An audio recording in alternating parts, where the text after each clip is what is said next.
Hey, welcome back to the Michael Lofton Show on Reason and Theology. Let's talk about Pope Francis's book, Life, My Story Through History, which is a biography about Pope Francis in the form of an interview. You'll recall about a month and a half or so ago, we started to see headlines all over the news saying that Pope Francis said, in reference to homosexual acts, quote, and allegedly, quote, it is right that these people who live the gift of love can have legal coverage like everyone else. This is how people were quoting Pope Francis. Now, keep in mind, everyone was saying, here is what Pope Francis said. They put him in quotations, and it was before the book was released. So they were quoting him, and yet none of these people actually were able to verify if the quote was authentic, but they were still going with it. How did this happen? Well, let me share my screen and show you. There is an Italian newspaper that shared some quotes of Pope Francis in this book. It is the Italian daily Corriere della Sera. This is where everybody got these alleged quotes from. And so again, you can see here, for instance, Catholic World Report saying, Pope Francis says, quote, it is right that these people who live the gift of love can have legal coverage like everyone else. And a huge controversy erupted because this would be Pope Francis saying that homosexual acts are described appropriately as the gift of love, which would, of course, conflict with sacred scripture that teaches that these acts are inherently sinful. And it would, of course, also violate the Catholic magisterium that teaches the very same thing. Well, again, I noticed that people were quoting this stuff based on what this Italian magazine or Italian daily said without actually verifying it because nobody had access to the book yet. It had not been released. And I was thinking to myself, this can't be right. This quote cannot be right because Pope Francis himself has said that homosexual acts are sinful. And so right here, there's a huge controversy that erupted over the fact that he said that. When he said that it is a sin in reference to homosexuality and specifically homosexual acts, a huge controversy erupted because, a lot of people were upset that he just straight up said, yes, this is sinful. And so I knew there's no way that Pope Francis said that because that would conflict with what he has said elsewhere. Not only in off-the-cuff statements where he has said that homosexual acts are sinful, but also his magisterium. Because in that 2021 response of the Congregation for the Doctrine of the Faith, that was signed off by Pope Francis, he teaches there that these acts are sinful, and even in Fiducia Supplicans. Again, he once again puts his approbation on the view that any sexual act outside of a marriage between one man and one woman open to procreation is morally illicit, aka sinful. So I knew there's no way, because Pope Francis would be contradicting his own comments, his own magisterium. Something isn't adding up here. And people are presenting to us a quote from something that none of us have actually seen. So I knew there has to be something lost in translation. It wasn't adding up. But of course, the usual suspects still ran with it. And again, you see Catholic World Report running with it. Look at this, by the way. This is as recent as just a few days ago. You see the Protestant apologist James White repeating this notion. Let's listen to it real quick. And by the way, this happens after the book was released. So he doesn't have perhaps the benefit of saying, well, it hasn't been released yet. No, it's been out for a while now. But check this out. Listen to what he says and how he portrays Pope Francis. The Pope has also said recently that two men in a homosexual relationship are living out their love. Do I have the right as Two men in a homosexual relationship are living out their love. That is how James White just presented Pope Francis. So, again, some are saying that he says they lived the gift of love. Here, James White is saying they live out the gift of love. In a moment, I'm going to actually show you what he says in the book, but I just need to establish the fact that, again, everybody ran with this stuff. And there are numerous headlines, numerous articles critiquing Pope Francis, saying, this is contrary to Catholic teaching, it's contrary to scripture. Um, Even Catholic News Agency ran with the fake quote, as you can see right here. Catholic Vote runs with the fake quote. Catholic Culture and Phil Lawler runs with the fake quote, and not only runs with the fake quote that he wasn't able to verify, since again it had not been released, but he even begins to attempt to critique Pope Francis based on this quote. He says the church teaches that a homosexual relationship is seriously disordered insofar as it's based on gravely sinful behavior. What we're talking about here is not simply a friendship that might be called a gift of love. So he's running with the narrative that Pope Francis is saying that homosexual unions and homosexual acts are properly described as a gift of love. And again, I could show you just numerous instances of this. I'm just showing you a few. Now, here's New Ways Ministry. They were very, very happy to exploit this fake quote. They ran with it and celebrated it. Here you see Dr. Echeverria at the Catholic Thing, running with the fake quote, and then himself attempting to critique Pope Francis for something he didn't actually say. And of course, this is unfortunate because this was posted April 20th, and he should know better because obviously the book has been released since well before April 20th. Here's an amazing one, and I've seen this before. Vatican News runs with the fake quote as well. Not the first time I've seen that. Somebody at Vatican News, they need to go. Someone there is a bad apple. This isn't the first time. And again, they run with what the Italian newspaper said without actually seeing what Pope Francis said. Okay, so what did he say? Let's read it. Here's a picture that I just took of page 218 and page 219. Towards the end of the book, in a chapter labeled, let's see, A History Yet to Be Written. And they discuss a couple things, and Pope Francis then shifts his attention to Fiducia Supplicans, that I've covered extensively here on the channel. And let's read the context. He says, in this context, I imagine a mother church who embraces and welcomes everyone, even those who feel they are in the wrong and have been judged by us in the past. I think, for example, of homosexuals and transsexuals who seek the Lord but are rejected or persecuted. So here we're talking about sinners who are in need of God's grace and recognize they need God's grace and are seeking the Lord. That's all of us, right?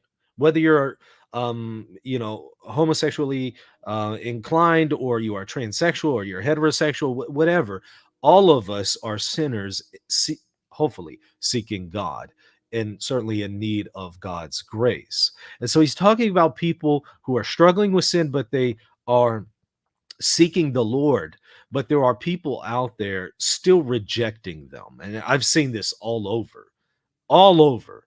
It's as if we don't realize the gospel's for sinners. Jesus came for sinners. He didn't come for the righteous, as he said. Well, some people want to gatekeep, and they say, no, the gospel's only for certain groups of people. Okay, so he says, some of these people feel rejected, but I want them to know that they are welcome to come and receive God's grace. Many have spoken of fiducia supplicans, the statement from the dicastery for the doctrine of the faith on the blessing of couples in irregular situations, which I've gone to at length to show that it is not a blessing of their union, but rather of the two individuals. Yes, they may be in an immoral union, but the blessing is for the persons, not their union. He says, I just want to say that God loves everyone, especially sinners. Now, listen to the context. We're talking about God loving everyone, especially sinners. So he recognizes in this discussion about transsexuals and homosexuals, we're talking in the context of sin, but also God's love towards sinners. That's the context. Keep that in mind as we move forward. And he says that if my brother bishops, according to their discernment, decide not to follow this path, it doesn't mean that this is an antechamber to schism, because the church's doctrine is not brought into question. Even if the Synod on Synodality, due to conclude in October 2024, more attention to and acceptance of members of this community and their parents has been requested. They are children of God and must be welcomed with open arms. This does not mean the church is in favor of same-sex marriage. We do not have the power to change the sacraments created by the Lord. Marriage is one of the 7 sacraments and provides only for the union of a man and a woman. Leave well enough alone. Even while I was the Archbishop of Buenos Aires, I supported and forcefully defended the value of marriage. And today I still want to emphasize, as I did in the Apostolic Exhortation of Amor Laetitia, the joy of love, that as for the proposal to place unions between homosexual persons on the same level as marriage, there are absolutely no grounds for considering homosexual unions to be in any way similar or even remotely analogous to God's plan for marriage and family. And it is unacceptable that the local churches should be subjected to pressure in this matter, and that international bodies should make financial aid to poor countries dependent on the introduction of laws to establish marriage between persons of the same sex. Now, here is where you're going to hear the actual words of Pope Francis, the real quote versus the fake quote. Civil unions are another matter. And on this subject, I have said on many occasions that it is right that these people who experience the gift of love should have the same legal protections as everyone else. Jesus often met and spent time with people who lived on the margins of society, who lived in the existential peripheries. And that is what the church should be doing with members of the LGBTQ community who are often marginalized within the church. Make them feel at home, especially those who have been baptized and are in every respect among God's people, and those who have not been baptized and would like to be, or who would like to be godfathers and godmothers. Let them be welcome. Please let them follow a careful pathway to personal discernment. So, did you notice the difference? Everyone was quoting him as saying, who live out the gift of love. Here it says, who experience the gift of love. And what's the context? God loving everyone, especially sinners. What is the gift of love? It is not homosexual acts. The gift of love is God's gift of love being poured out on them. So the immediate context shows that he's not talking about same-sex acts being described as a gift of love. He doesn't even say that they live out the gift of love. It says who experience the gift of love. There's a world of difference between the two. So it was a fake quote. It certainly wasn't in accord with the context. And it definitely wasn't in accord with what everything else Pope Francis has said in his magisterium and even off-the-cuff statements. So this is why I knew something wasn't adding up. So again, there's numerous people out there still quoting him, or I should say misquoting him, and presenting himself as saying, or presenting him as saying that these acts are loving in nature. Again, Fiducia Supplicans, his own document contradicts that. So does his 2021 approval of the Congregation for the Doctrine of the Faith's Dubium response, as well as his other comments about homosexuality. They keep doing this. They continue to do it over and over and over. They continue to do this. Have you noticed that? What's going on? Well, what happens is a lot of these people, including Catholics, have just given up on looking into things in their context and giving the benefit of the doubt. They're discontent with Pope Francis for one reason or another, and they want to get him. They want to criticize. They want to say something negative, and they've lost the ability to be objective and give him the benefit of the doubt. I didn't comment on this until I got the book. Came in last night. That's why I'm commenting on it now. I did not comment on it because I'm not going to comment on something that I have not actually seen in context from a primary source. And it would have been helpful if Catholics had done the same thing. I expect this from Protestants. I expect this from secularists. I expect this from atheists. I expect them to malign, misquote the Pope. I expect that. I don't expect it from Catholics. And what is happening is those Catholics, which I hold to a higher standard because they are Catholics, those Catholics have often just given up on being objective, given up on Pope Francis and giving him a fair shake. They have some axe to grind. There's some ulterior motive there. And so they then go at length to write articles talking about how Pope Francis is saying that homosexuals are living out the gift of love, and this is contrary to this, this, and this, and this, and this, and this, and just run with it. And, the average person will sit there and read it and think that this is reliable and go with it. It's irresponsible. It's malicious. It's slanderous. And they, at this point, can get away with it because there's almost nobody calling them out. In fact, I haven't seen anybody call this out. I haven't seen anybody actually go to the book, show people, here's what it actually says. I haven't seen that. Have you? Have you seen anybody actually pull up the book and show it to you and show how what they were saying he said isn't actually what he said? At this point, they can get away with it because there's very few people challenging this kind of stuff out there.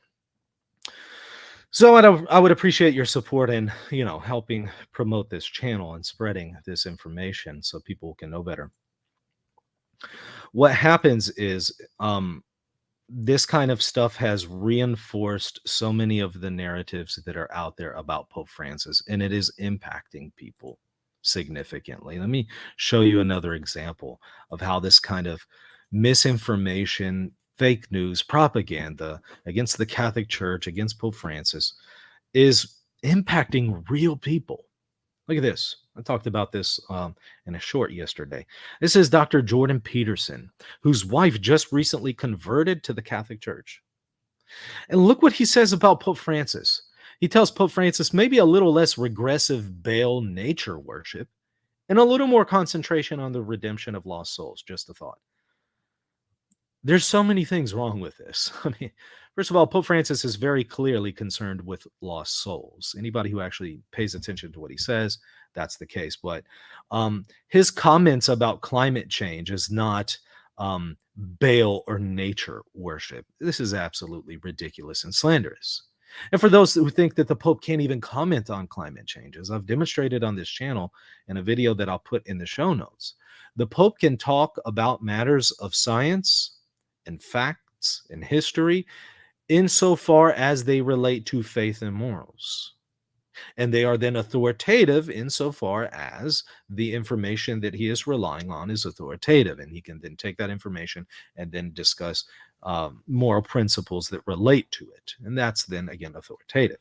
So, again, I have a whole nother video going into this in more detail, but you can't just dismiss Pope Francis on the issue of climate change. This is not something that he just says in off-the-cuff statements or interviews. This is something he has also put into the magisterium. So you have to give religious submission of intellect and will to it and seriously consider what he is saying. But be that as it may, putting that issue to the side, his comments on climate change have nothing to do with Baal and nature worship. This is absolutely slanderous. And I don't even know if Jordan Peterson is baptized, so I just thought it was odd that he's even discussing the redemption of lost souls, since I don't think that he's really concerned about that himself. So seemed a little odd to mention that. But look how this is impacting real people. They've bought into this narrative. And what's happening is a lot of these people, I've seen this from some of the Daily Wire people or people affiliated with them. They're really good at exposing some of the stuff on the left and some of the fake news there, but then they themselves go and regurgitate fake news about Pope Francis and the Catholic Church. They don't use that same critical thinking that they have elsewhere and good investigative journalism. They don't apply that to the media when it comes to Pope Francis. So there is some hypocrisy going on here, and it needs to be called out. But like I said, this is impacting real people, so this is not stuff that is inconsequential, and therefore I wanted to set the record straight, provide to you the truth, and I hope that you guys will help spread the truth of this for those who have been misled. All right. Hey, everybody, hit the like button and the subscribe button if you appreciated this video. Also, check me out, patreon.com/reason and theology if you want to support the channel. I also have a locals page now. So reasonandtheology.locals.com. You'll get access to extra content and you'll be supporting RNT. So that's going to do it. We'll see y'all later. God bless. Hey friends, do you want others to discover why the Catholic Church is the church that Jesus established? And do you want to help people make sense of all the confusion in the Catholic Church today? Help contribute to this mission by supporting Reason and Theology at patreon.com/reason and theology. By doing so, you'll also get access to exclusive content for patrons only. Also, if you want to deepen your faith, there are free ebooks and even courses that you can sign up for by visiting reason.podia.com. Hey friends, I'm now teaching as an adjunct professor at Catholic Polytechnic University, and I am excited to announce that we will be offering the first ever Magisterial Studies Certificate program. It consists of 3 courses: an introduction to the magisterium, councils, dogmas, canons, and decrees, and evaluating magisterial teachings. If you want to further your education and learn more about Catholic teaching authority, this is the program for you. Check out catholicpolytechnic.org and click on the certificate tab at the top to sign up for the course today.